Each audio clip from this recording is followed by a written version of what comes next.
Почитувани, добар ден, ги следите вестите на Канал 8. Меѓународна конференција со учество на представници од мрежата Европско село на Штркот се одржува кај нас. Целта е да се заштитат природните услови и биодиверзитетот заради одржување на популацијата на оваа птица, која е карактеристична за регионот со оризови полиња. Заштита на природните живеалишта и подигање на јавната свест кај населението за поголема грижа кон животната средина заради заштита на штраковите е тема на дводневната меѓународна конференција на мрежата Европско село на Штркот. Таа е и дел од овогодишната програма за одбележување на денот на белиот штрк. Настанот е со поддршка од германската фондација Евронатура, програмата за заштита на природата во Македонија, Македонското еколошко друштво и Центарот за развој на Источниот плански регион. Municipality of Češinovo Bleževo is already a heaven for white stork. Општината Чешиново Облешево е веќе рај за штраковите, но секогаш има нешто што луѓето можат да го направат за да биде уште подобро, како на пример да се смали употребата на пестициди и други штетни работи кои што се штетни по здравјето на птиците. Сите општини се исти по тоа што сите се грижат за штраковите, но географски различните терени ги прават сите општини различни, но нашата општина е слично само што нашата општина е различно само што имаме оризови полиња, со тоа е географска одредница што ја нема во другите делови и во другите европски села. На средбата се разговара за заштитата на биодиверзитетот и на природните услови, а заради одржување на популацијата на белиот штрк во нашата земја, со посебно внимание на Кочанската котлина, каде има и најголема густина на штркови гнезда. Преземаме различни активности за заштита на животната средина. Исто така имаме одлична соработка со Евана, која што мести платформи каде што имаме опасност од изгорување на гнездата. Знаеме дека голем дел од штрковите своите гнезда ги поставуваат на електрични столбови. Кога имаме вакви проблеми, граѓаните многу често знаат да се јават, да алармираат за таквата ситуација и во соработка со Евана го решаваме тој проблем со поставување на платформи. Според истражувањата што пред 2 години ги направи Македонското еколошко друштво во Кочанската котлина, особено на територијата на Чешиново Блешево, има околу 100 штркови гнезда, од кои 70 се активни. Карактеристично е што за разлика од другите земји каде секој пар изведува просечно по 2 младенчиња, овде тој број е двојно поголем. Освен тоа, во селото Чешиново се наоѓа и најголемото гнездо на штрк во нашата земја. Собственици на земјоделско земјиште во атарот на селата Бање и Тракање бараат да им се овозможи пристап до нивите со изградбата на новиот експресен пат од Кочани до Штип. Веќе интервенирале кај надлежните државни институции, но за сега од таму нема реакција. Големи површини обработливо земјиште во атарот на селата Бање и Тракање можат да останат запуштени ако не се обезбеди соодветен пристап по изградбата на новиот експресен пат меѓу Штип и Кочани. Такви се сомневањата на земјоделците кои имаат ниви во местноста Валок и Конско, што се наоѓаат на катастарската граница меѓу двете села. Изградбата на магистралниот пат веќе е започната и на оваа делница, а откако работите се интензивирани, собствениците на имотот бараат да им се обезбеди соодветен премин под патот, односно да се искористи сегашниот полски пат што овде постои со векови. Голема инвестиција направено на 10 хектари насад, каде што кога доаѓа производството ние нема да можеме да го користиме. Како немаме пристап од ниедна друга страна освен од овде. Затоа апелираме до надлежните институции, јас веќе се обратив и до државни патишта, дадов барање да ми информираат каде е предвидено овде пристап, спојување на локалниот пат со овој пат каде што поминуваме, дали е тоа веќе предвидено. Доколку не е да го предвидат, да излезат на лице место, апелираме и да ги преземат тие мерки. Исто ја во непосредна близина имам куќа, винарска визба, 15 декара лојзе и 5-6 декараораси. Сакам да ни овозможат пристап, нели да може да си го тоа користиме, а ја и живеам во таа куќа. И сега не може, например, да ми сопрат влезо да не можам да одам во куќата.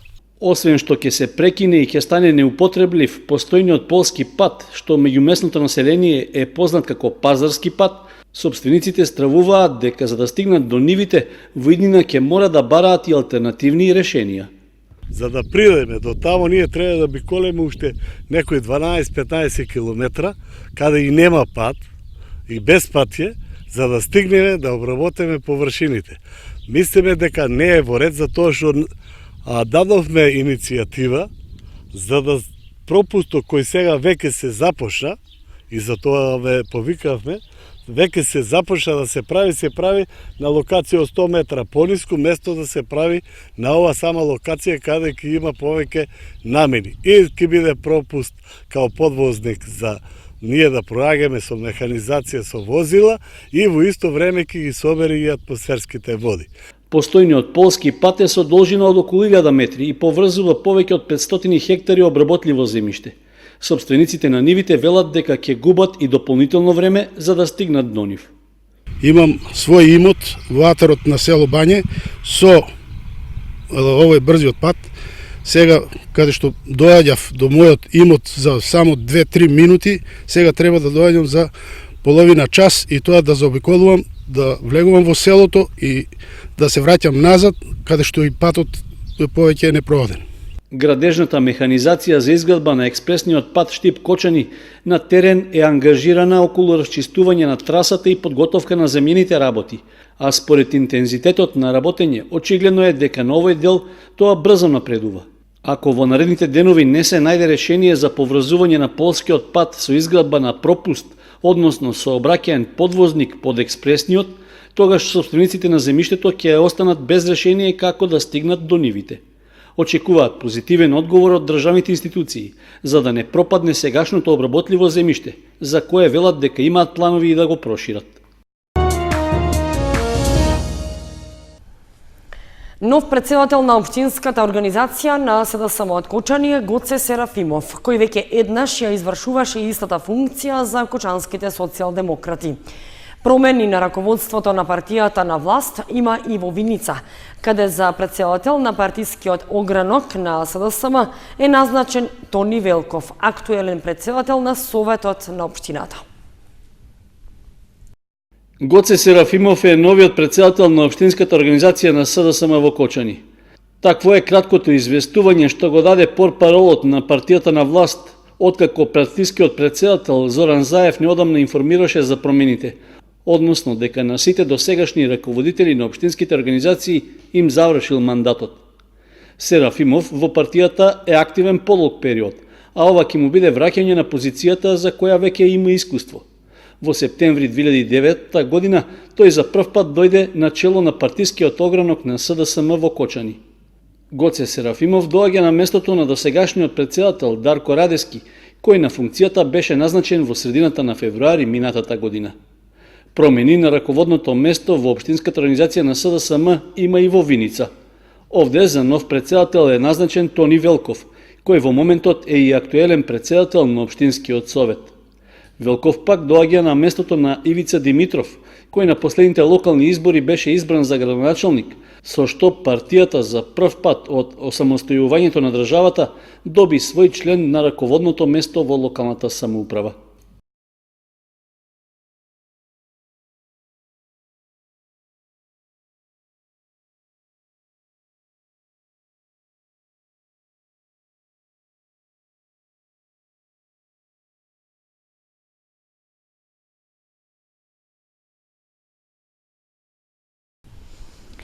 Крводарителска средба по повод одбележување на Светскиот ден на крводарителите се одржа во ресторанот Аледар во Кочани, во организација на Црвениот крст.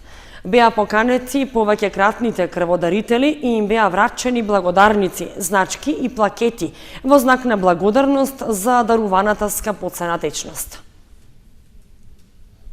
Околу 100 крводарители од општините Кочани, Зрновци и Чешиново облешево на заедничка средба по повод Светскиот ден на крводарителите 14 јуни. Оние кои скапоцената течност ја дарувале повеќе од 5, 10, 25, 50 и 75 пати, добија благодарници од општинската организација на Црвен крст Кочани. За 50 и 75 пати дарувана крв, Кочанската организација на Црвен крст покрај благодарници им додели и значки во знак на благодарност.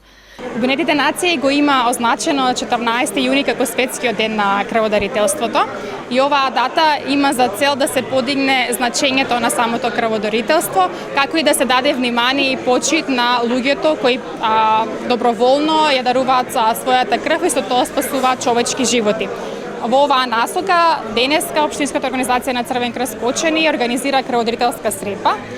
На оваа среда поканети се крводарители кои во изминатата година има дарувано 3 пати за мажи и 2 пати за жени, како и крводарители кои добиваат признание за 5, 10, 25, 50 и 75 пати дарувана крв. Би сакала да искористам оваа прилика да се заблагодарам на сите крводарители кои несебично и перманентно ги задоволуваат потребите за крв и крвни продукти, како и да ги охрабрам и младите лица да влезат во ова хумано семејство и да станат повеќе кратни крводарители. Повеќе кратните крводарители со над 75 пати дарувана крв го објаснуваат чувството како е да се дарува крв и се потсетуваат на моментите кога спасиле нечи живот. Во животот има многу луѓе добиваат признание, секакви овакви признанија, јубилеи кога е за хуманост се работи, пред се навистина е прекрасно чувството. И секој би пожелувал кој има здравие да си дочека такви цифри. Еве јас, иако покрај многу товарски во животот, кој ги имав, успевав секој пат да си го зачувам пред се здравието и како што знаете, еве 75 пати дарувана крв. Тоа е веќе првото дарување ми беше уште во средношколските денови, далечната 77 година и од тогаш до сега перманентно према можностите и како ќе се каже прилика во секакви случаи сум дарувал крв, било за потреби, итни потреби, било редовни крводарувања и така, уште еднаш да кажам, чувството е навистина прекрасно. Ќе ви кажам една случка, 18-та година беше, јас прва година на Машински факултет, имаше несреќен случај и имаше тогаш, знаете, нулта позитив, даваше на секоја крвна група, за сега што не е случај, и тогаш имав подхитно, да не речем од рака на рака, сообраќајна несреќа и тоа така ми остави еден трајно сеќавање ми остана, например, навистина и па да биде уште поголема среќата, лицето кој беше повредено до ден денеска е живо. Нема никаква бојазност, напротив, со дарувањето на крв организмот сметам дека добива друга димензија, се чувствува организмот сосем добро, со секој крводарување и без бојазност, повикувам секој, поготово младата популација, која ни е како потребна, секој да се проба, да види, да се испита и здравието, да почне да дарува крв, бидејќи стварно крвта во денешно време е драгоцена течност и е потребна, во секој момент на некој му е потребна. На средбата им беше оддадена почит и благодарност на крводарителите, кои со своето дарување крв го даваат животоспасувачкиот подарок на оние на кои им е потребна. Целта на ваквото одбележување е да се подигне свеста за значењето на крводарителството и за потребата од регуларно дарување крв. Малиот Тео од Виница е потенцијалниот нов гени на нашиве простори. Со изумот за апарат за шеќерна волна, училиштето Гоце Делчев е на ранг листата на училишта кои се наградени од Фондот за иновации и технолошки развој. Шестоделеницот Тео Николовски е мозокот за иновации во основното училиште Гоце Делчев во Виница. Со идејата за конструкција на апарат за шеќерна волна кој ќе работи на батерии, тој заедно со неговите соученици му ја донесе престижната награда на училиштето од Фондот за технолошки иновации. Јас се викам Тео Николовски, јас сум 602 оделение и учам во основното училиште Гоце Делчев Виница. Ми беше досадно, не знаев што да правам и го викнав мојот братучет и тој донесе една стара количка на батерии, ја отворивме и од неа го извадивме моторчето. Прво не знаевме ни што е и го прашавме дедо ми. И тој ни објасни и почнавме на интернет да гледаме разни работи со кои што може да се направат со вакви моторчиња. И ни дојде некаква идеја зошто да не пробаме и ние. И така неколку денови поред правевме и на крај успеавме. Првото ни беше кран. Кран за дигање тешки работи. Второто беше машина за лупење на сончоглед, а поентата на овој апарат се состои што можеме да го ставиме, пример, пред портите на училиштето и сите што сакаат да си купат, може да си купат, а средствата ќе бидат наменети за деца со посебни потреби. Тео е едно од малкуте деца кои наместо да ги користи рацете за тастатура, тој со својот алат работи по цел ден на изуми во својата мала работилница, а неговата идеја е да си направи робот кој ќе му помога. Инаку на повикот училиштето аплицирало со уште еден проект, а средствата кои како награда треба да ги добијат за апаратот ќе одат во хуманитарни цели. Фондот за иновации и технолошки развој во соработката со Министерството за образование и наука пушти еден предизвик за млади истражувачи, на кој ние аплициравме со два проекта. Едниот проект беше мултифункционално пријателче, а другиот е апарат за шекерна волна. Децата работеа во два тима, поделени по 8 ученици. Еве за среќа влеговме во тесен избор на 20 основни училишта кои добија поддршка финансиска од Фондот за иновации. Првобитната идеја, кога разговаравме со децата што ќе правиме, Тео со неговиот апаратче за шекерна волна, разговаравме за тоа дека во тек се училишни екскурзии. Многу дечиња кои што ја посетуваат наставата во нашето училиште и немаат финансиски можности да посетуваат такви екскурзии. Чи децата сами ја поттикнаа идејата, еве со апаратот за шекерна волна, парите кои што ќе ги собереме, ќе финансираме некој наше другарче да оди на училишна екскурзија. Тоа ни беше и главната идеја за развој на овој предизвик. Директорката на училиштето ги награди сите учесници во проектот, но и сите ученици кои освоиле места на државни и регионални надпревари, а подели и книги за сите одлични полуматуранти.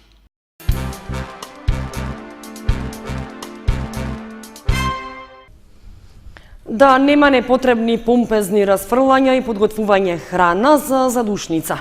Апелираат свештениците кои што на ден пред задушница подсетуваат и советуваат дека покојните немаат потреба од храна и затоа потребно е да се даде храна на сиромашни луѓе, а за покојните да се упатуваат само молитви. В сабота се одбележува задушница пред големиот празник Духовден. На задушница да се носи само лепче, пченица, црвено вино и свеќи. Доколку се носи храна, тоа да биде скромно и истата да биде раздадена на сиромашни луѓе. Со ваков апел излегоа свештениците на ден пред задушница, раководени од искуството дека луѓето со изговорот да се најде пред покојниот носат големи количини на храна на гробовите и прават помпезни настани од самата задушница.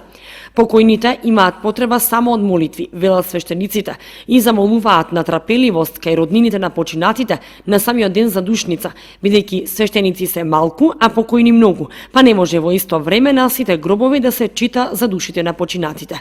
Според традицијата и пишаното во типикот на православната црква, саботата пред големиот христијански празник Педесетница, кој што се смети за како роден ден на црквата, се извршува помен на упокоените, имено ден познат кај народот како задушница, каде што верниците доаѓаат во храмот и одат на вечните живеалишта на нивните најблиски роднини и пријатели, каде што свештениците излегуваат на терен и читаат молитви за упокоени на душата на сите оние кои што се упокоиле со надеж на воскресение на вечен живот.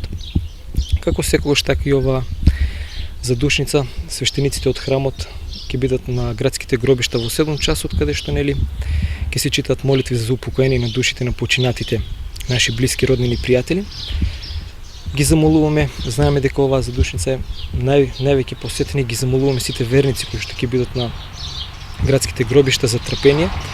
Оние чии што гробови на најблиските се наоѓаат на кревите, односно на почетоците на градските гробишта, да бидат таму веќе пред 7 часот, оние кои што гробишта се наоѓаат некаде на средината да излезат покасно, се со цел да би се избегнало на тензија, сето на чекање. Крај крајва христијанството и самиот Христос ни учи на трпение, па така ги замолуваме да покажат и трпение и поголема молитвеност за упокоение на душите или на нивните блиски. На задушница пред големиот празник Духовден луѓето ги посетуваат вечните почивалишта на покојните, каде што со свештениците и луѓето упатуваат молитви за починатите.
Почитувани, тоа беше се што ви подготвивме за ова издание на вестите на Канал 8. Останете и понатаму со нашата програма. Довидување.